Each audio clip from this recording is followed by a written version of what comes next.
Armed gangster. எல்லாத்துக்கும் இன்னியோட ஒரு முடிவு வச்சிரு.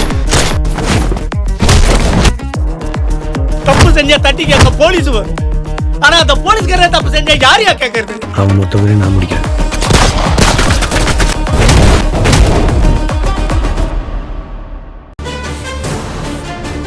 திவ்யா அவங்கள விட்டு போனதுல அவங்க ரொம்ப மனசுடைஞ்சு போயிருக்காங்க.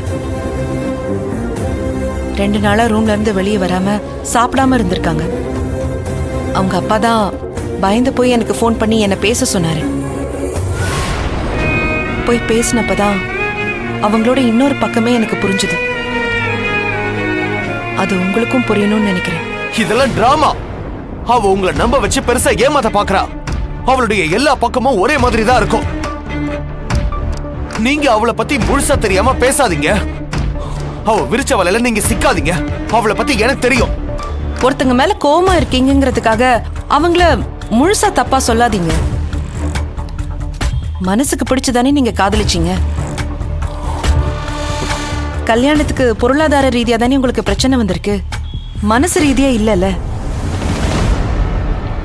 இப்பவும் ஷைலஜாங்கிற உங்க மனைவிய பத்தி மட்டுமே யோசிச்சு நீங்க கோவமா பேசிட்டு இருக்கீங்க. நான் ஷைலஜாங்கிற மனசுக்குள்ள இருக்கிற அம்மாவை பத்தி பேசிட்டு இருக்கேன். இப்ப என்னதான் திவ்யா என்ன அம்மான்னு கூப்பிட்டாலும் திவ்யாவோட உண்மையான அம்மா அவங்க தானே. உங்க மேல இருக்கிற கோவத்துல அவங்க ஒரு தப்பான முடிவெடுத்தது என்னவோ வாஸ்தவம் தான். அதே மாதிரி அப்ப அவங்க வசதியா இருந்ததுனால உங்ககிட்ட அதிகார உரிமையில அப்படி நடந்துகிட்டாங்க. ஆனா இப்ப அவங்களுக்கு திவ்யா தேவைப்படுறா. அவங்க மனசுக்குள்ள இருக்கிற தாய்மைக்கு உயிர் வந்திருக்கு. புள்ள பாசத்துக்காக அவங்க ஏங்கி கிடக்குறாங்க. என்ன இருந்தாலும் அவங்க 10 மாசம் சுமந்து பெத்த பொண்ணு தானே திவ்யா. அந்த உணர்வு அவங்களுக்குள்ள இருக்கதானே செய்யும். எங்க அவளுக்கு என்ன வேணாலும் வரட்டும். ஆனா நான் என் மகளை அவளுக்கு விட்டு தர முடியாது.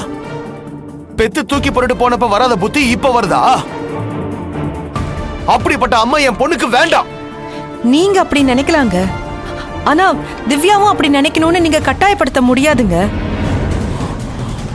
இப்ப அவ என் அம்மான்னு நினைச்சாலும் நானும் உங்க கூட கடைசி வரைக்கும் இருக்க முடியாதுங்க. எப்படியும் கொஞ்சம் கொஞ்சமா புரிய வச்சிடலாங்கிற நம்பிக்கையில தான் எனக்கு நானே தாலியை கட்டிக்கிட்டு இப்படி ஒரு நாடகத்தை நம்ம நடத்திக்கிட்டு இருக்கோங்க.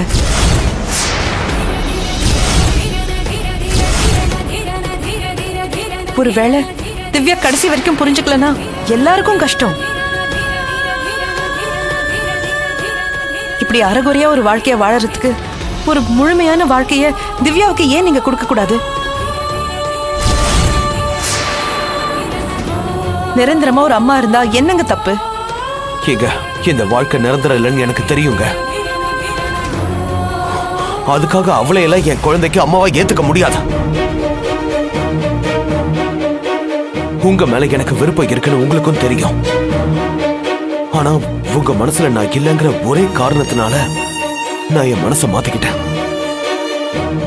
திவ்யாவுக்காக நீங்க இந்த பொய்யான கல்யாணத்துக்கு சம்மதிச்சு நம்ம எல்லாரும் ஒரே வீட்டுல இருக்கலாம்னு சொன்னப்போ எனக்குள்ள எவ்வளவு சந்தோஷமா இருந்துச்சு தெரியுமா?